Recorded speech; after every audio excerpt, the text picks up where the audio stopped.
I think the number one question that people ask me when asking about my Nikon ZR is, do I regret buying it over having an FX3? Well, for my particular situation, my FX3 got stolen on a shoot around back in October. And that was definitely a rough time just because I was trying to figure out what kind of camera I should buy to replace that, because I had jobs immediately coming in. And so at that point, I still have an FX6 and I have a Red Komodo X. So my mentality at the time was like, yo, I'm gonna pick up this Nikon ZR. It just came out just because it has a Sony sensor in it. It could be easy to match to my Sony FX6 because it has ProRes RAW, and also it does have Red RAW as well, so you can max RAW on my KX.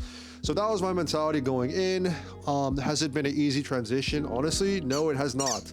There's so many little accessories. Like I've had to buy different cables, different batteries. I for sure had to buy cage because there's no mounting points on the body. I've had to use like super old microphones that I haven't used in years because all my stuff is like either XLR or like, you know, digital wireless mic or whatever, hot shoe stuff.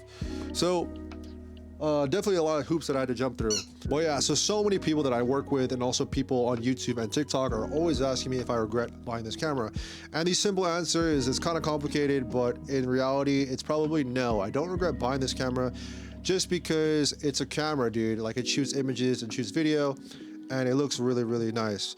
Honestly, at the end of the day, I can make this camera look like how I want it to, which is cool. And for the price tag of $1,800 cheaper than the FX3, no brainer in my opinion. I would definitely recommend this camera if you are just starting out or if you are trying to change camera systems, but I would not replace my FX3 or A7S III or ZVE1 for this camera, no matter what anyone else says. Like, I'll take those cameras if you already have it over this camera. But if I didn't have any camera to start out with, I would definitely be looking at this one just because of the price point. And there's so many issues with using EMA lenses on this camera, more than I thought it was gonna be.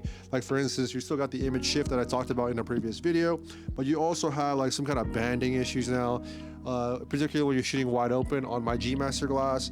Definitely not something that is nice to work with, but overall just jumping through so many different hoops.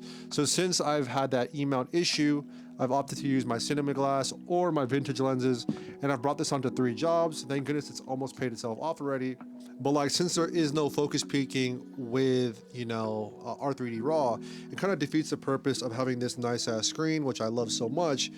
Because honestly, dude, since I'm running manual lenses and if I'm just pulling focus by myself for like, let's say a simple job like an interview, I have to run an external monitor just to see if I'm sharp, like critically focused and stuff like that. So many different hoops that I have to jump through every single time I want to use this camera.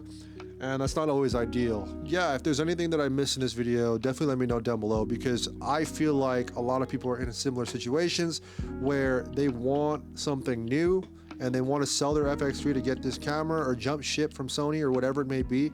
I definitely would not leave Sony overall if I already have that camera, because as soon as you jump ship, man, I guarantee you Sony's going to be dropping something and then everyone's going to be going back to Sony, and just like how it always is. It's very cyclical of like what people and camera brands that people start to jump through. But yeah, man, this is Jean-Carlo here from G Crazy Pork. If I missed anything else about the Nikon ZR, if you want to know more questions about that, definitely let me know down below. But I'll catch you guys in the next video. Later.